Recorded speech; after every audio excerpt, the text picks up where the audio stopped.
ইতিহাস পাতায় বারবার আমাদের চূড়ার বিদ্রোহ লড়াইকে চাপা দেওয়ার চেষ্টা করা হয়েছে। আসল সত্য একদিন বেরিয়ে আসবেই। চূড়ার শব্দ শুধুমাত্র বাউরি জনজাতি মানুষের ওপর ব্যবহার হতো। আপনার পরিবার যদি বয়স বেশি কেউ থাকে, চূড়ার জাতি বলবেন, এক কথায় বলে দেবে বাউরি এদের বলা হয়।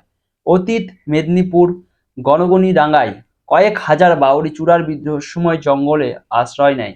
এক রাতে নারী পুরুষ বাচ্চাদের তাদের গণহত্যা করে দেওয়া হয়, বাকিদের সরাসরি ফাঁসিতে ঝুলিয়ে দেওয়া হয় কোনো রকম বিচার ছাড়াই চূড়া বিদ্রোহ করার জন্য। বাউরিদের সব জমি জায়গা কেড়ে নিয়ে জমিদার তাদের হাতে তুলে দেওয়া হয়।